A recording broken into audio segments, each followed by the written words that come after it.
Good evening on TV47 News tonight.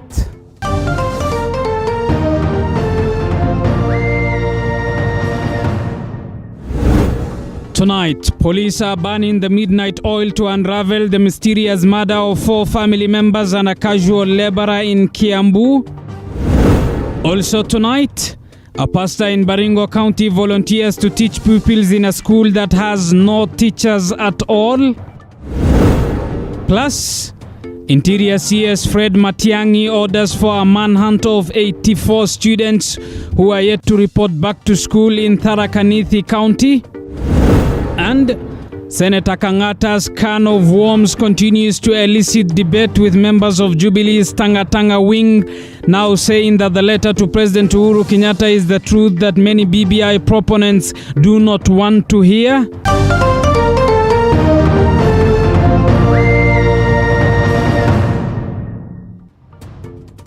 Ann Wairimu is our sign language interpreter. Good evening. I'm Abubakar Abdullahi. Welcome to the broadcast. Now, a pastor in Baringo County has traded his Bible to become a teacher for pupils from PPE 1 to grade 3 at a school in Loiwamoi, which has lacked teachers for 3 years. Meanwhile, Education Cabinet Secretary Professor George Magoha has banned journalists from accessing schools. Our senior education affairs reporter Sharon Baranga begins our broadcast tonight. Two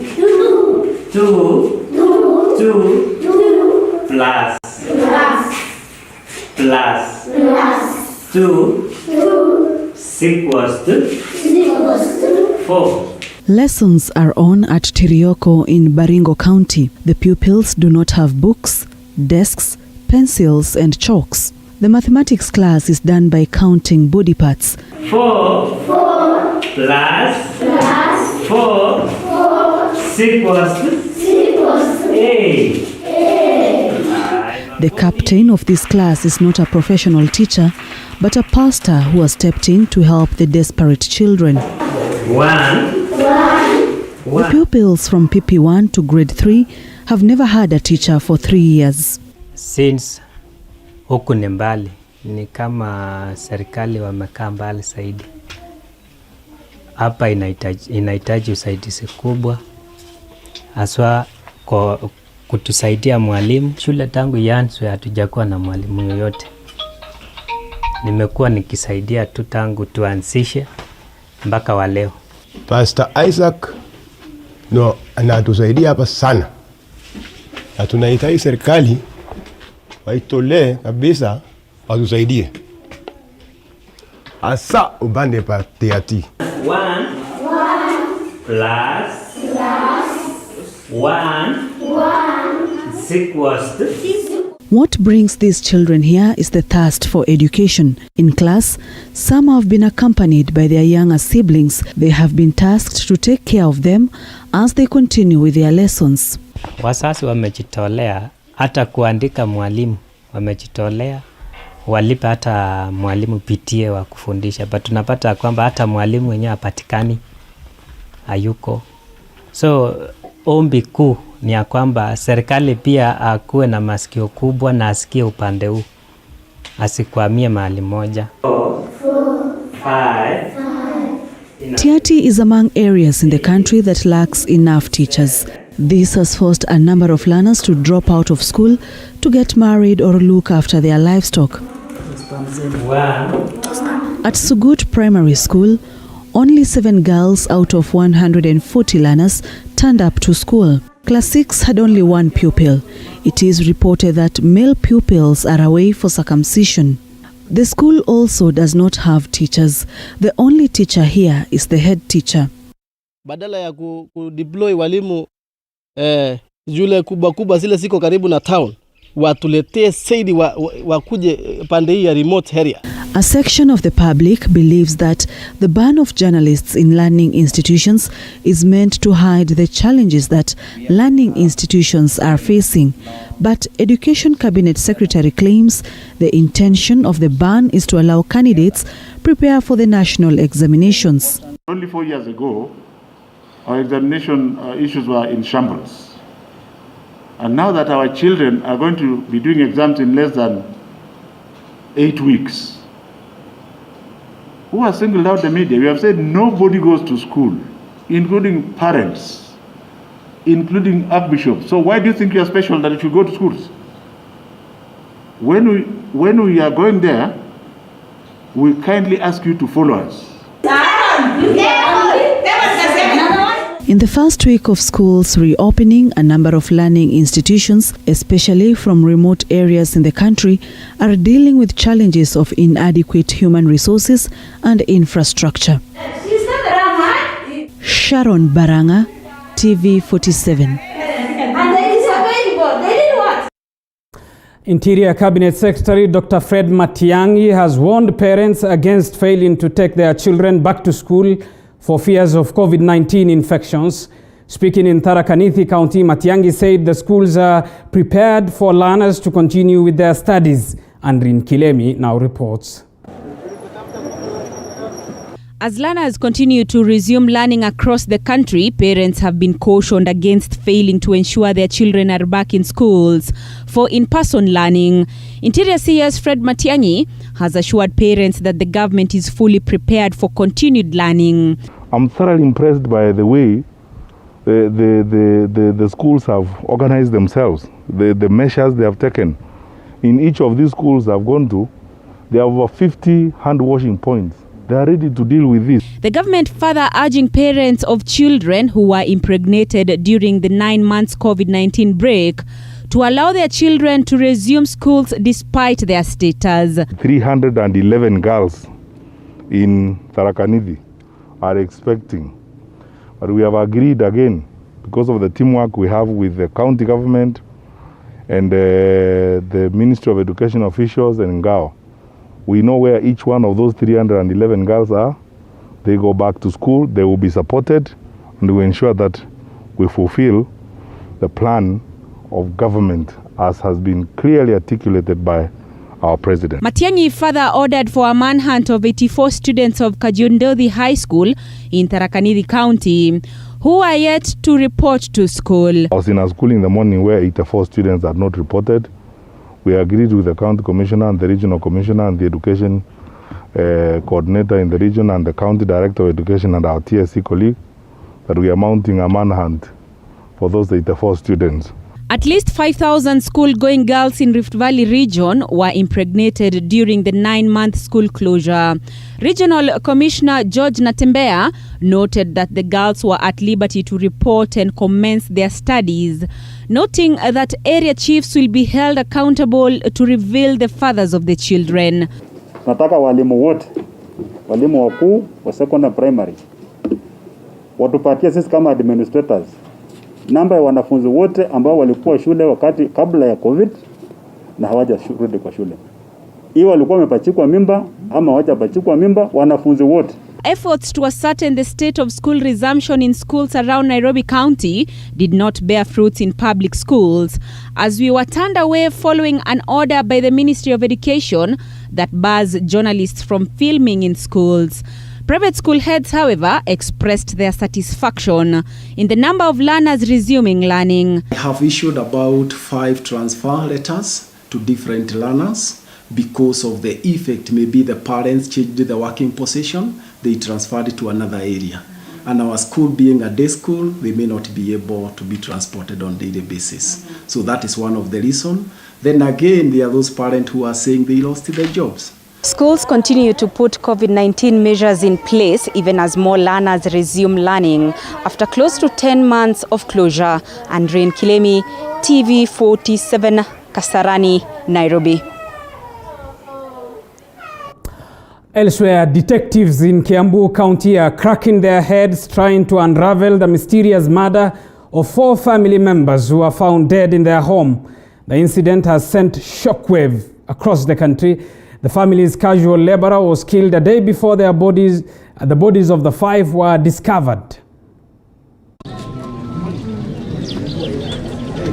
Pain, anger, unanswered questions were written all over the faces of family, friends and neighbors who turned up here to confirm the news they were receiving. A part of Nicholas Warunge's family was no more.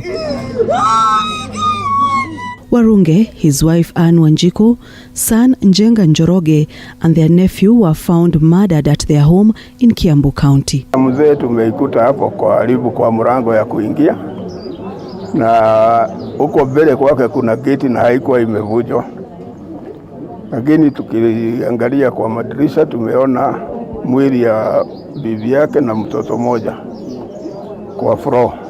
A night before the discovery of the bodies, the family's casual laborer's body was found dumped in a construction site with injuries. Tungeuliza serikali ifanye kabisa uchunguzi na tujue ni nini, kwa sababu huyu ndugu yangu alikuwa ametoka Amerika, alikuwa amekaa tu mwezi mmoja. Alikuwa ametoka Amerika. Tafadhalini sisi wote tutoke, tuacha wataalamu wafanye kazi yao. Sawa. Hata family members, kila mtu. Warunge's body was found outside his house, while the rest of the bodies were found inside the house. The whereabouts of his son, a university student, remain unknown. His two daughters had reported to school before the murder happened. Police officers have launched investigations into the incident. Sharon Baranga, TV 47.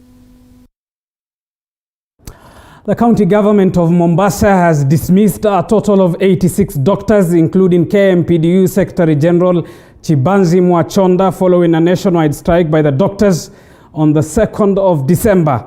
Elsewhere, the Kenya National Union of Medical Laboratory Officers have started their strike officially today, following the expiry of their strike notice. Our health reporter Zainab Mohammed with the details.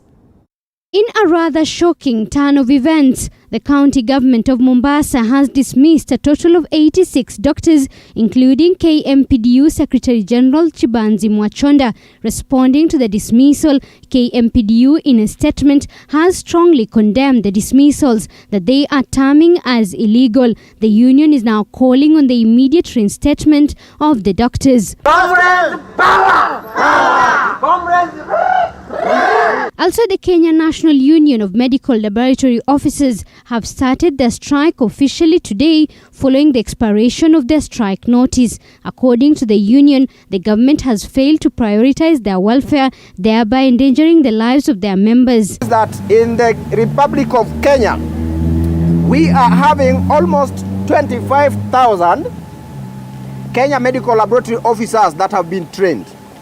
Out of 25,000, we are only having around 5,600 that have been absorbed by the Kenya government. ODM party leader Raila Odinga has also weighed in the health crisis in the country, calling on the national and the county governments to quickly resolve the matter for the sake of the common mwananchi. And in Kisumu County, over 400 nurses have been fired following a one-week ultimatum by the county for them to return to work or face dismissal. According to Kisumu Health CEC Dr. Gregory Agwanda, the county has met all the nurses' demands, hence failing to understand their participation in the nationwide strike. Very lenient, even after expiry of that date, we still pleaded with them. The governor personally had a meeting at Jaramogi to plead with staff to heed to this notice. They didn't.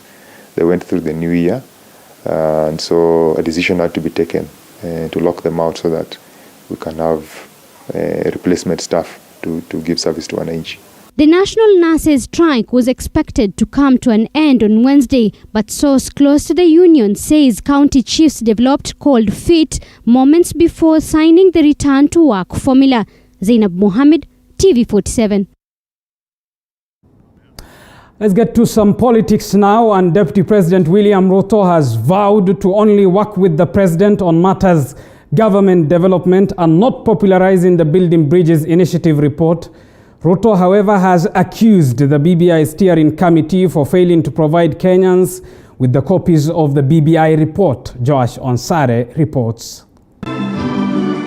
Deputy President William Ruto's statement comes shortly after Senate Majority Whip Irungu Kang'ata wrote a letter to the President expressing his disappointment on BBI low popularity in Mount Kenya region. Njia moja ya kumshukuru Mungu Ruto has distanced himself from working with the president on matters popularizing the BBI report, instead saying the BBI steering committee failed to capture his recommendations and also providing copies of the BBI report to the common mwananchi. Mimi nilikuwa nimesema kwa sababu kazi ni nyingi, mimi nisaidie president katika ile kazi ya maendeleo ya barabara hiyo, stima, maji hiyo.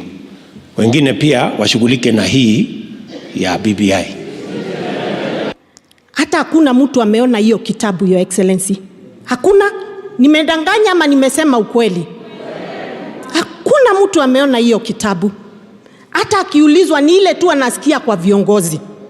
Kwa hivyo kama hatujaona kitabu, you cannot support something you don't know that it is actually there or not there. The second in command spoke while attending a funeral service of John Suakenyo Njuki, the sister to John Cardinal Njue in Embu County.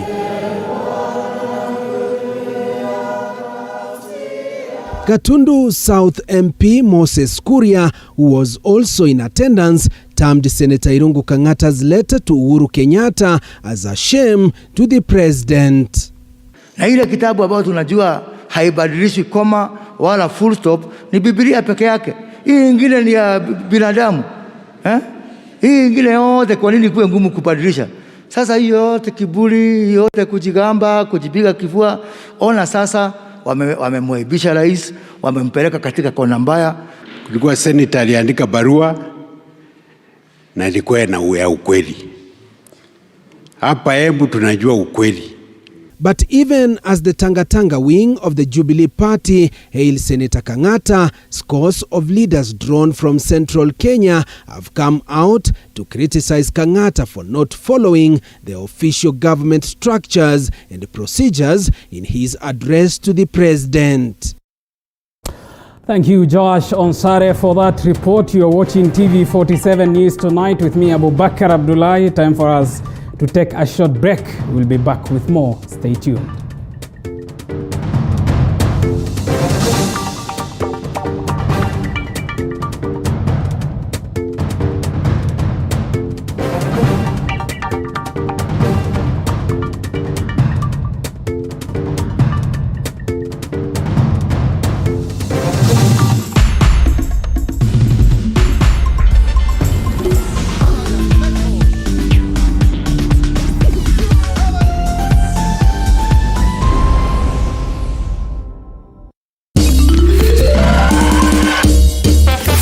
Sona moja imetengenezwa kwa njia spesheli ili kupambana na maumivu kwa haraka. Sona moja ina aspirin kama kiungo. Sona moja, kitulizo kamili. Maumivu yakizidi, pata ushauri wa daktari. When I got the admission letter to Alliance Girls High School, I wasn't excited because my parents weren't employed at that time, so I wouldn't have gone to school without financial support. I heard about the Equity Wings to Fly program. I applied and I was able to get in. They paid for everything, literally everything that I needed. After high school, we were recruited into the Equity Leaders program and we got an internship at the bank and college counseling. I was expecting to go to school in September, but due to the pandemic, we were told that the classes are going to be online. Equity conducted sessions on how to adapt to the new changes and how to maneuver through the classes. I'm also doing the Equity mentorship for the Wings to Fly students who are still in school. After getting into Ashes University, I was still supported by Equity. Once I finish, I'd like to pursue a master in engineering, and after all that, I'd like to start my engineering company. I'd like also to start an initiative like the one Equity started here to sponsor students through their education, supporting their dreams.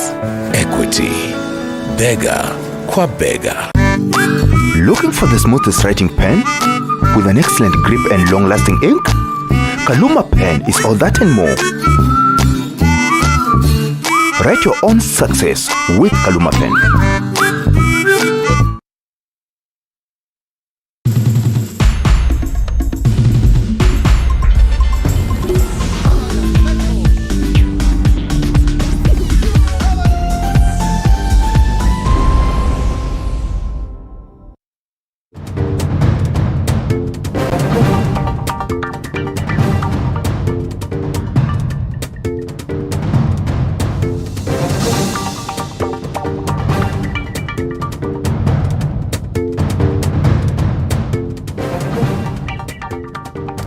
Welcome back. Thank you for staying with us. Now, yesterday's notice by a Nairobi voter to withdraw a petition that had seen Anne Kananu Mwenda's nomination as Deputy Governor for Nairobi halted has continued to elicit mixed reactions. The elephant in the room being whether Kananu, once her vetting is ignited, stands a legal chance to fill the shoes left by ousted Nairobi Governor Mike Mbuvi Sonko, and in so doing become Nairobi's first female governor.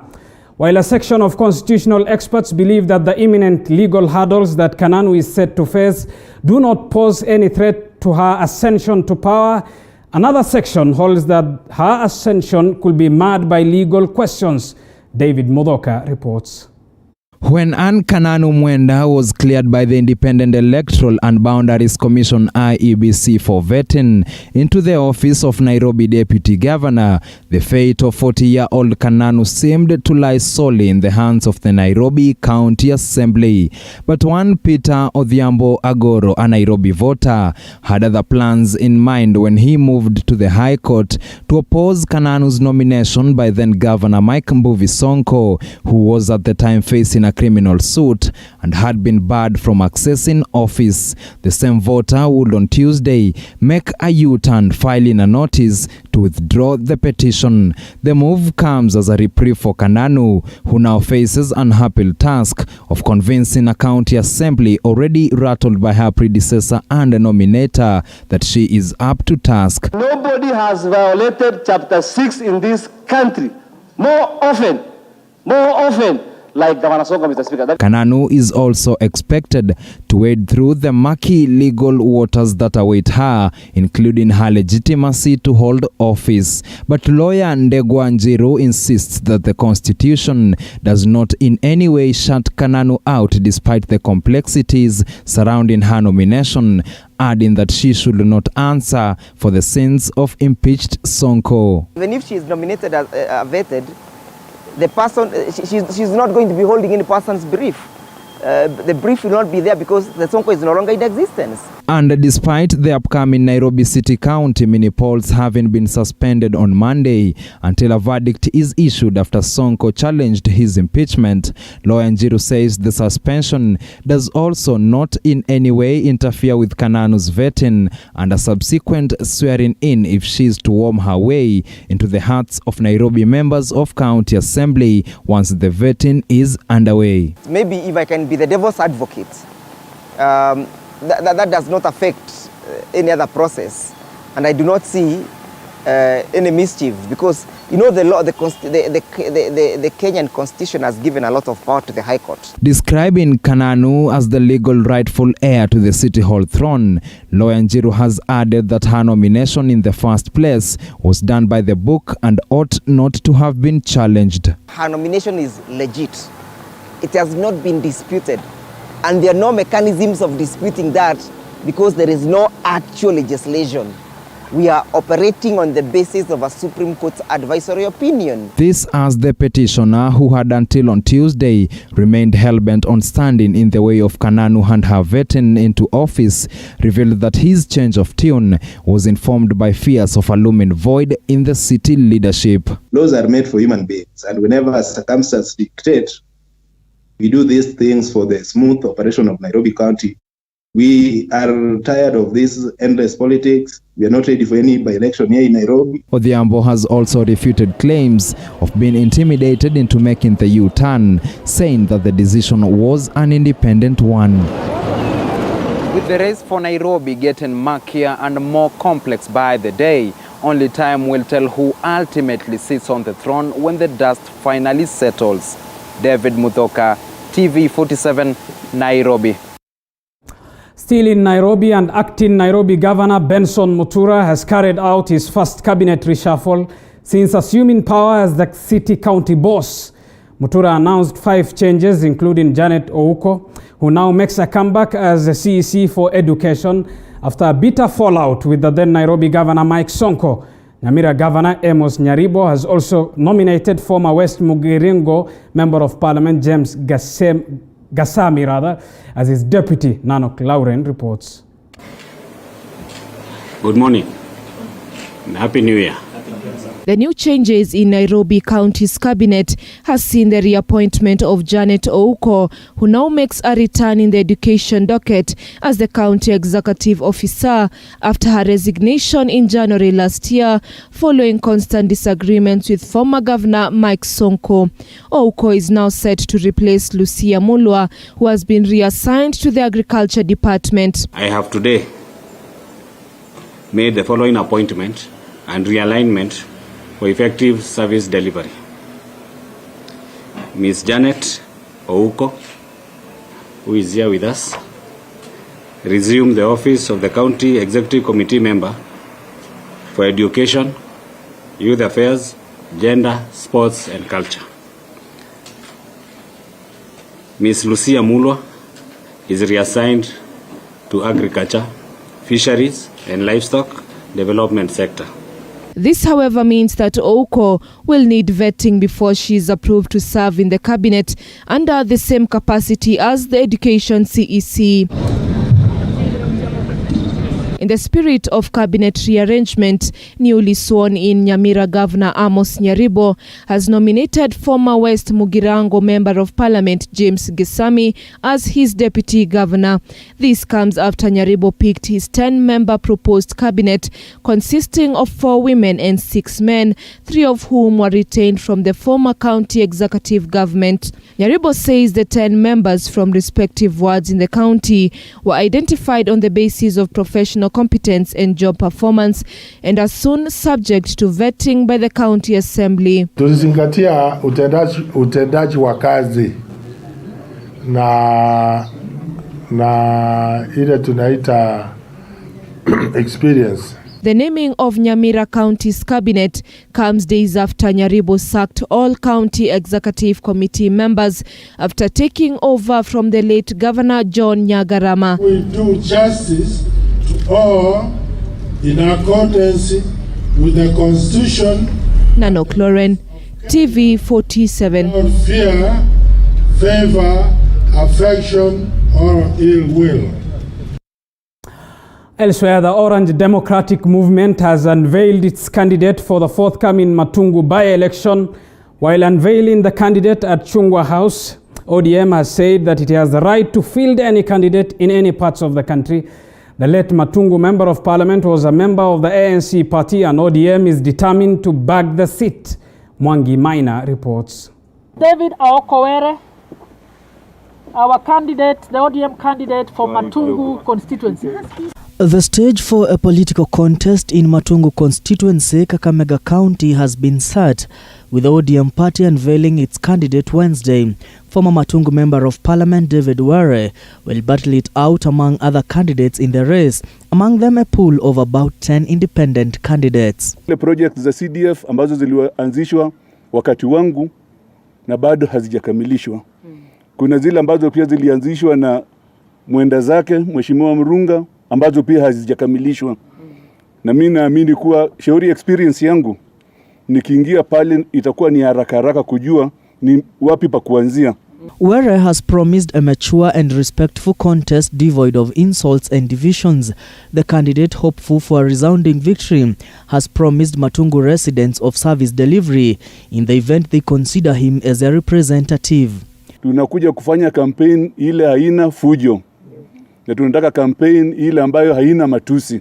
The ODM party has asked other candidates to prepare to battle it out with their candidate instead of complaining that the party has fielded a candidate where the late Member of Parliament Justin Muturi was not an ODM member. Kusimama kura ama uchaguzi ni kama kuwinda. Ni kama mtu ambaye anaenda mistuni kuwinda. So mwenye atapata swara Mungu ndio anajua.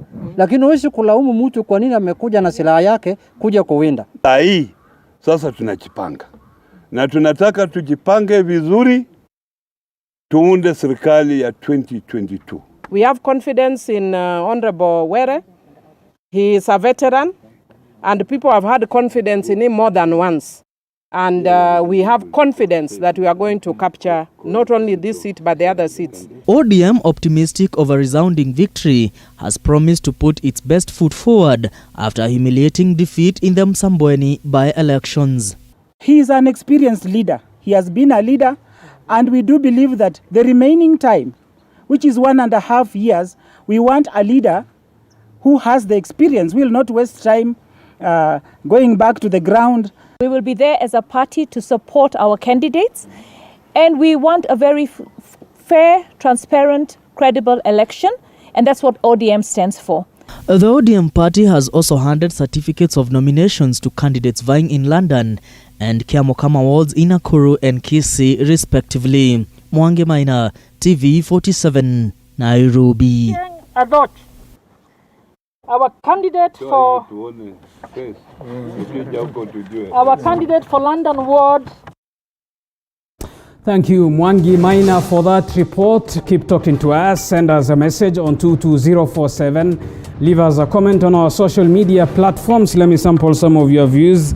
Rev Harrison Kosgei says, watching the great news in Lesos, Nandi County.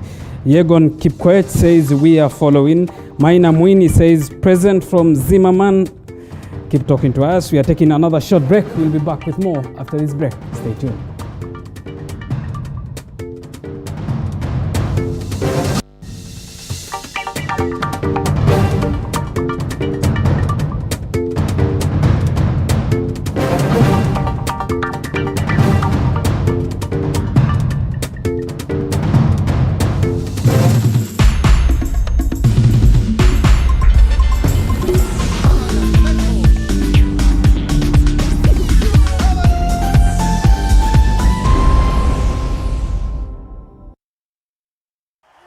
Nilicheza loto nikashinda mita moja.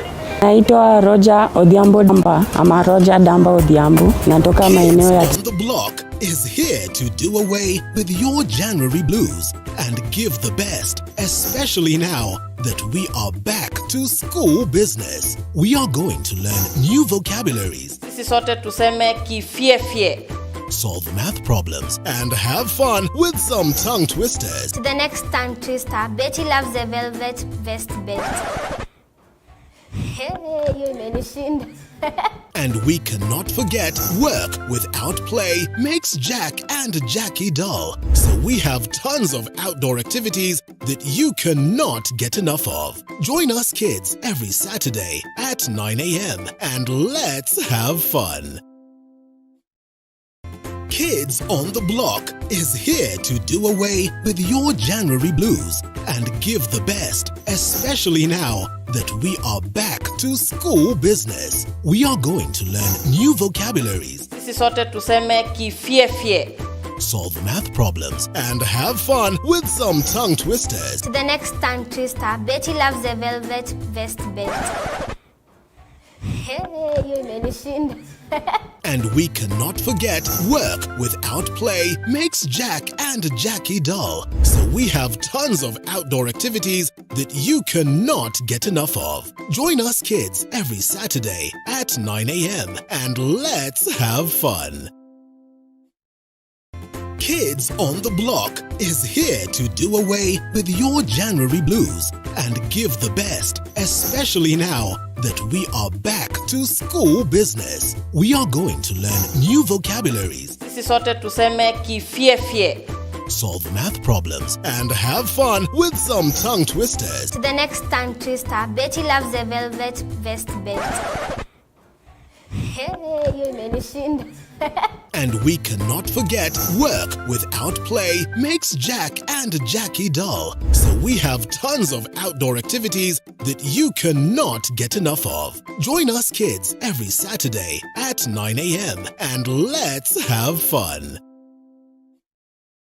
Kids on the Block is here to do away with your January blues and give the best, especially now that we are back to school business. We are going to learn new vocabularies. Sisi sote tuseme kifiefie. Solve math problems and have fun with some tongue twisters. To the next tongue twister, Betty loves the velvet vest belt.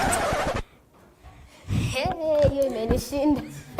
And we cannot forget work without play makes Jack and Jackie dull. So we have tons of outdoor activities that you cannot get enough of. Join us kids every Saturday at 9 a.m. and let's have fun. Kids on the Block is here to do away with your January blues and give the best, especially now that we are back to school business. We are going to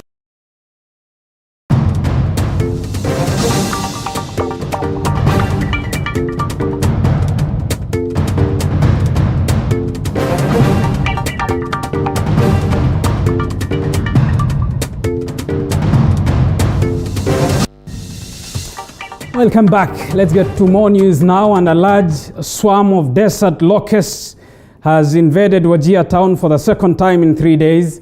Residents of the town were overwhelmed by the locusts that were surging in large numbers. The county was entirely attacked by the locusts in the past weeks that came in through the Somalia border. The government has identified Wajir County as a desert locust control base. Isadin Haji reports from Wajir. Millions of desert locusts forming a large cloud filled Wajir town's airspace in the morning of Wednesday. Nearly every home in this town had a task of battling this large swarm, most of them overwhelmed by the numbers of the locusts. This is the second time in 3 days that locusts are migrating through Wajir town. Leo asubuhi tulipoamka tuliamkia tukiwa tumefahamiwa nzige. Tukapambana na hiyo nzige, ilifahamia mashamba yetu area ya Makaror. Tulipambana naye tukapiga kelele na ikaanza kuruka, lakini ilikula shamba. It is believed that these locusts migrate from the neighboring country Somalia before finding their way to the vast northeastern region. The region has endured a long period of drought that nearly threw them to a humanitarian crisis. This second wave of desert locusts threatened to throw the residents and their domestic animals into a food security crisis. Small-scale farmers here are already feeling the early impacts of locust infestation, and another wave could leave their farmlands without any food crop. We saw a huge swarm of locusts that couldn't be counted. It ate the grass that I planted. I was alone in the farm and they overwhelmed me. The government says that it is prepared to manage the desert locust invasion and that it has a team of dedicated experts that will monitor and spray the locusts before it spreads across the country. Wajir County has been identified as the center for desert locust control in the entire region. Constant surveillance, constant comparing of notes between ourselves and the experts who are advising us, constant reviews of our actions on the ground will help us move forward in terms of being able to be effective in controlling the situation. A typical swarm can be made up of 150 million locusts per kilometer square and fly in the direction of the prevailing wind up to 150 kilometers in one day. Even a very small 1 kilometer square locust swarm can eat the same amount of food in a day as about 35,000 people. The government of Kenya has promised that it is ready and prepared to control locusts in this second wave, but what worries many people in northern Kenya is the magnitude of recurrent swarms that sneak into the country through the Somali border. They fear that some might reach farthest corners of the country without getting control, hence causing food insecurity. Isadin Haji, TV47, Wajir County. Thank you, Isadin Haji, for that report. Moving on, Kenya is set to receive 24 million doses of COVID-19 vaccines the second week of February. Health CS Muturi Kagwe says the doses will be administered free of charge to volunteers, the first beneficiaries of the vaccines being the healthcare workers, teachers, and other essential service officers. Speaking in Mukurweini, Nyeri County, Kagwe insisted that the government will take appropriate measures in ensuring Kenyans are safe, especially with the advent of the new COVID-19 variant in Europe, America, and South Africa. 271 Kenyans tested positive for COVID-19 across the country in the last 24 hours, as the country maintained a positivity rate of less than 5% for the last 10 days. 4 more COVID-19 patients succumbed to the virus. The healthcare workers and other frontline actors being doctors, nurses, teachers, and so on and so forth. As you are aware, we have maintained a level over the last almost 10 days now of less than 5%. Today's positivity rate is at 4.6%, having some 271 positive cases over a test of about 5,380. So when we look at it, we are still maintaining that level. We have unfortunately lost four people as well across the country. If you remember when in March and April, we had closed those borders. So there is no measure that we cannot take to protect our people. Now, Martin Kabura, a disaster response team officer based at Embakasi, was today arraigned before a Nyeri court with the offense of defiling a minor. Martin was charged before the principal magistrate and is accused of committing the offense after promising to give the minor a lift to school in Othaya. Martin faced a second charge, assault. He was also charged on the same day he engaged in child sex tourism, contrary to the Children's Act. Martin denied all the charges and was released on a bond of 200,000 shillings.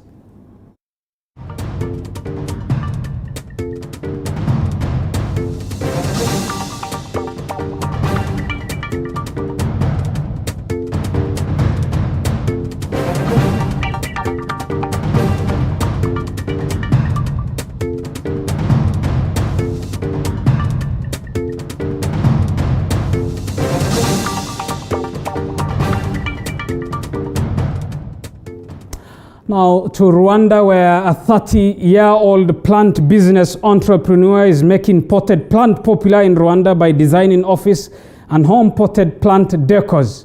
Here is her journey as an entrepreneur.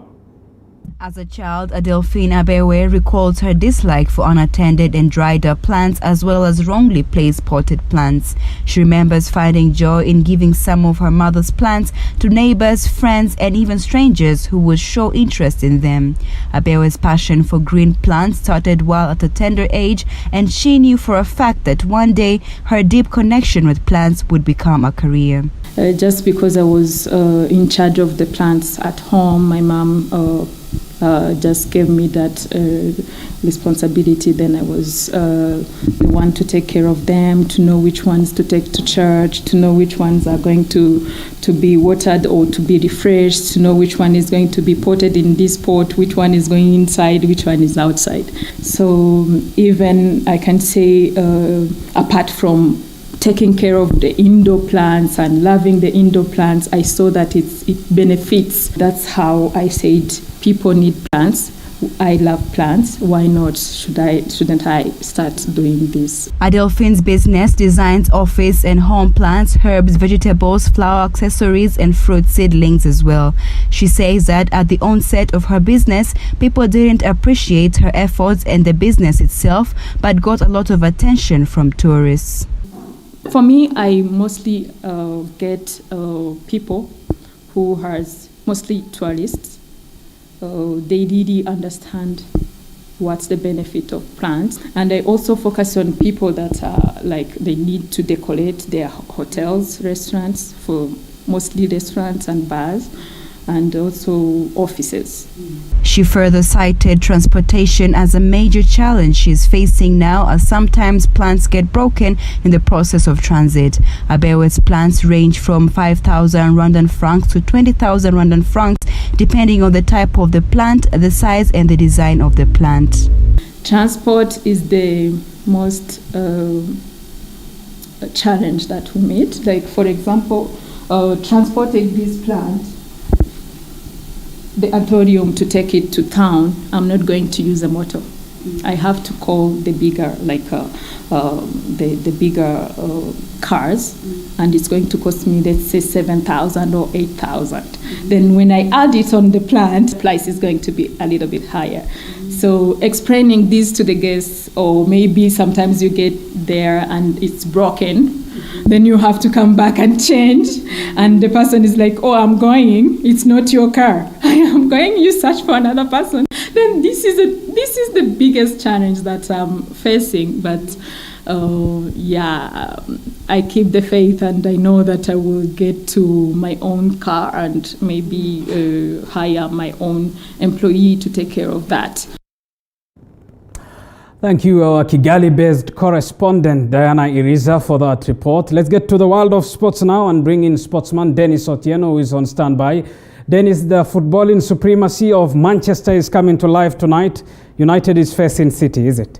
It is actually facing Manchester City, and that's going to be in the Carabao Cup. Now, also tonight, we're going to be telling you about the woes suffered by Gor Mahia and how their cup